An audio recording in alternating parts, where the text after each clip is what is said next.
আসসালামু আলাইকুম ভিউয়ার্স, দেশ এবং দেশের বাইরে যে যেখান থেকে আমার ভিডিওটি দেখছেন, আশা করি সবাই ভালো আছেন।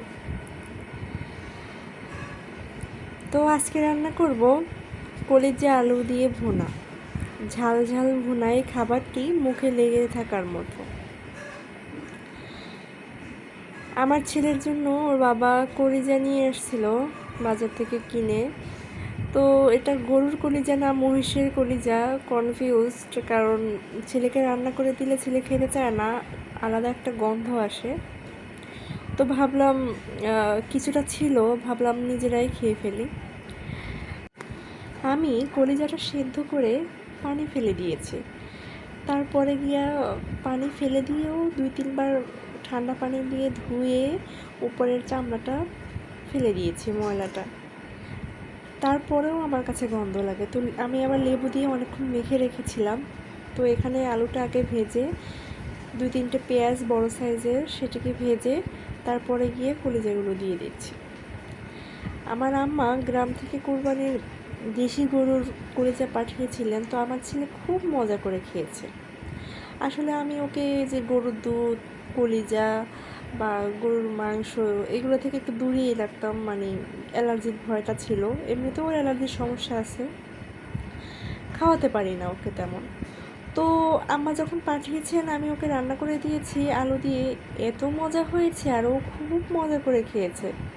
তারপরে গিয়ে ভাবলাম যে আমরাও একটু ট্রাই করি। বাজার থেকে ওর বাবা নিয়ে আসলো, কিন্তু ছেলে খেতে পারলো না।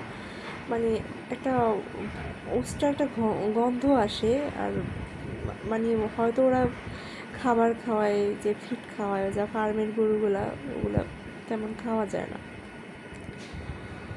তো আমি আমার ভাবলাম যে ফ্রিজে তো ছিল, ফেলে দিব কেন, তো আলু দিয়ে একটু ঝাল ঝাল করে রান্না করি, দেখি কেমন লাগে। আমার বাসায় পাঁচফোড়ন ছিল না, তো এটাকে যদি আগে তেলের ভিতরে একটু পাঁচফোড়ন দিয়ে তারপর আলুটা ভেজে নেওয়া যেত, তো আরও ভালো লাগতো। তো আমি তো এখানে এটা রান্না করলাম। তো পাশের চুলায় আমি আবার ডাল বসিয়ে দিয়েছিলাম, মুসুরির ডাল। আর আগে থেকে লাউ শাক, চিংড়ি মাছ দিয়ে রান্না করেছি, সেগুলো আর দেখাইনি। ভাবছি তাড়াহুড়ো করে তো এটাই দেখিয়ে দিচ্ছি। পেঁপে ছিল, আমি কয়েক টুকরো পেঁপে দিয়ে দিলাম একটু স্বাদের জন্য। এই যে আজকে আর আমার বেবিকে এটা খাওয়াবো না, কারণ আমরা ঝাল দিয়ে রান্না করব, এই জন্যে। আমি আমি আমার ওপিনিয়নে বাসা যেভাবে রান্না করি সেভাবেই দেখাচ্ছি। আমি এত গুছিয়েও ভিডিও করতে পারি না, বা আমার সময় হয়ে ওঠে না, অনেক সময়ের ব্যাপার। যেমন এই যে ক্যামেরা ধরা বা লাইটিংয়ের একটা ব্যাপার আছে। আমার স্ট্যান্ডটা ভেঙে গিয়েছে, খুবই দুঃখের বিষয়। আমার ভিডিও করতে খুবই কষ্ট হচ্ছে, এর জন্যে আমার ভিডিও বেশি একটা দেয়া হয় না। আমি এখানে 2 টেবিল চামচের মতো আদা রসুন দিয়ে দিলাম। তো ভাবলাম আমি যেভাবে একটু রান্নাটা করি তো একটু শেয়ারও করি, আর আপনাদের সাথে গল্পও করা যায়। এই যে আমি লবণ দিয়ে দিলাম 1 চা চামচ,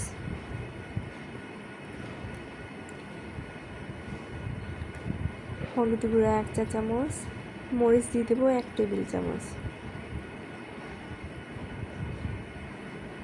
যদিও এখানে 300-400 গ্রামের মতো কলিজা আছে, তো মরিচটাও তো বেশি লাগবে না।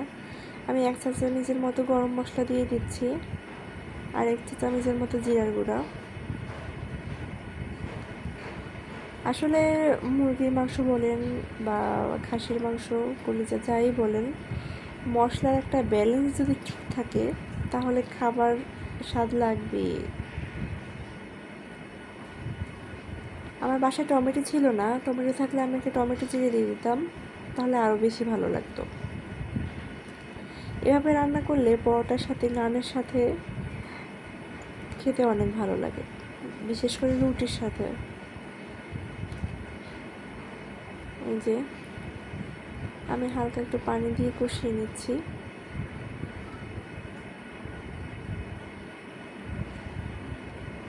এবার আমি ঝোলের পানিটা দিয়ে দেব। বেশি সময় লাগবে না, যেহেতু আমার কলিজাটা সেদ্ধ করা, এই গরুর কলিজাটা তো 10-15 মিনিটের মধ্যে এই যে পানিটা শুকিয়ে গেল। আমি একবারে ভুনা ভুনা করব, মশলাটা যখন গায়ে গায়ে লেগে আসবে তখনই উঠিয়ে নেব। এই যে আমার মশলাটা গায়ে গায়ে লেগে গেছে, এখন তেল ছেড়ে দিলেই আমি উঠিয়ে নেব। খেয়াল করেছেন আমি তেল কিন্তু বেশি ব্যবহার করিনি। এই যে গরম গরম ভাতের সাথে নিয়ে নিলাম ধোয়া কলিজা আলুর ভুনা। আমার ভিডিওটি ভালো লাগলে চ্যানেলটি সাবস্ক্রাইব করুন, আমার পাশে থাকুন। ধন্যবাদ।